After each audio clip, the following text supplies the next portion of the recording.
May 3, 2018 posted in Justice, Victims, dealing with the past. The Ulster Unionist Party's Justice spokesperson, Beattie MC MLA, has said that the UVF promised to reveal the extent of its activities in Ballymurphy in August 1971, should be met with a similar disclosure of IRA activities in the area at that time.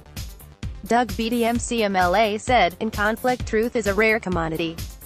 It relies not just on individuals' recollections of the day and written reports and investigations, but it also needs the input from all those involved.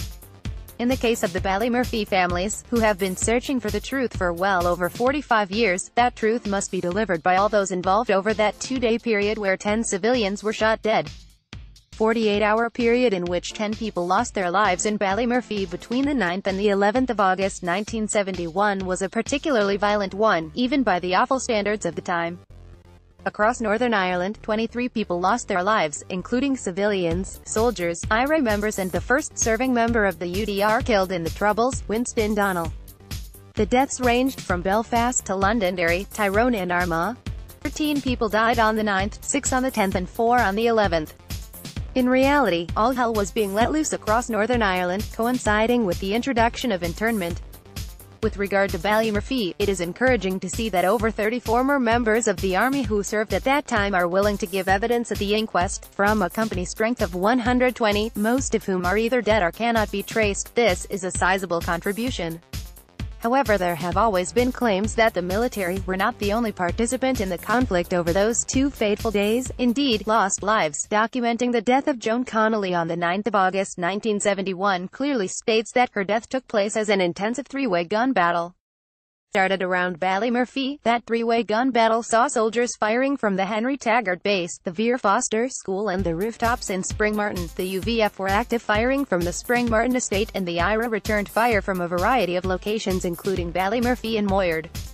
This is not new evidence and it is not unusual for the time. In 1972, Loyalists and the IRA regularly engaged in gun battles at interface areas, as was the case in the so-called battle at Springmartin in May of that year. What's new is that the UVF have now come forward to claim that they have new evidence and that the evidence will show that they were responsible for some of the deaths which have been attributed to the British military at Ballymurphy in 1971. We do not know if this information is accurate. We do not know if it will hold up to proper scrutiny, but what we do need to do is ensure it is tested by the coroner's court and the PSNI. After all, the Ballymurphy families want and deserve the truth, not just a narrative that will be undermined in years to come.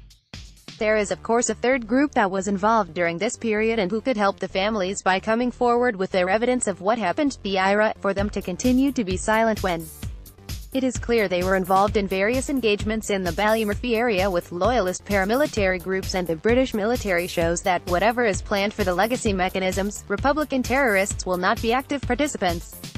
I welcome any information from any quarter that can give victims' families truth and hopefully lead to justice. This information the UVF are willing to give to the coroner's court may well be a piece of the missing jigsaw, or it may be shown to be completely inaccurate. Without a doubt, ballistics, eyewitness reports, written reports and the input from the military, the UVF and the IRA would give the families closure, and if the truth is what we are after, then nobody should fear anyone willing to give information.